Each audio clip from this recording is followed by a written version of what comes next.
Welcome to Frame 70 Movie and TV Reviews.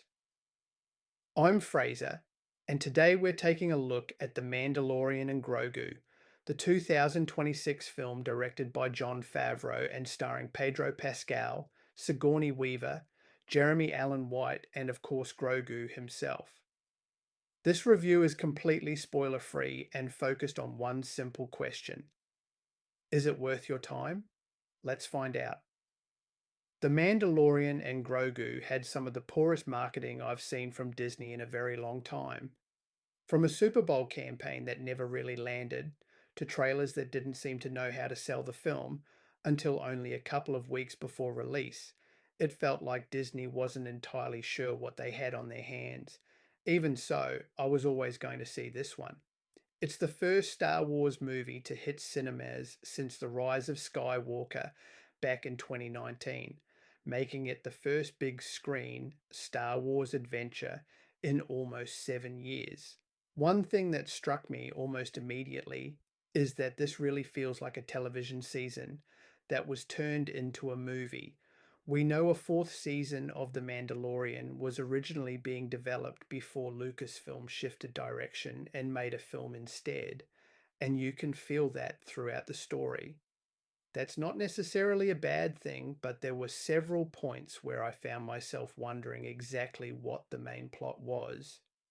The film jumps between multiple storylines, including the introduction of Rodder the Hutt, voiced by Jeremy Allen White, and while some of those threads are enjoyable, they don't always come together as smoothly as they probably should. What worked really well was the scale. This absolutely feels bigger than the Disney Plus series. The opening sequence is fantastic and immediately reminds you why Star Wars belongs on the big screen. There are larger action scenes, bigger set pieces, and a real cinematic feel throughout. I also loved seeing the practical effects and puppetry. Grogu continues to feel like a real character rather than a visual effect, and that classic Star Wars charm is all over this movie. The score from Ludwig Göransson is another major highlight, with some musical moments that are genuinely excellent and help give the film its own identity. It was also great seeing Sigourney Weaver step into the Star Wars universe as Colonel Ward. She's one of those performers who instantly adds credibility to a project the moment she appears on screen. My favourite section of the film involved Grogu spending an extended period having to fend for himself and look after Din Djarin for a change. It's something we've never really seen before, and it allows Grogu to grow in ways that fans will genuinely appreciate. The frame 70 moment comes from Grogu's interactions with the tiny Anzellan mechanics, the same species as Babu Frick from The Rise of Skywalker. Watching Grogu work alongside these little troublemakers created some of the film's funniest and most memorable scenes. Despite all the things I liked, I still walked away feeling a little disappointed. As a huge Star Wars fan, I wanted this to be something special. Instead, it felt like a decent season of television condensed into a movie.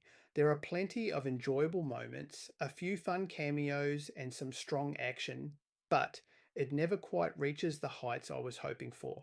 If you're a dedicated Star Wars fan, you'll probably still have a good time. For everyone else, I'd suggest waiting until it arrives on streaming. The Frame 70 verdict for The Mandalorian and Grogu?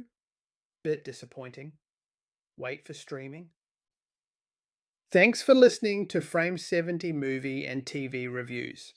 If you enjoyed today's review, you can follow Frame 70 wherever you get your podcasts and find us at frame70.com. And before we go, let's remember something that sits right at the heart of this show. Movies are subjective.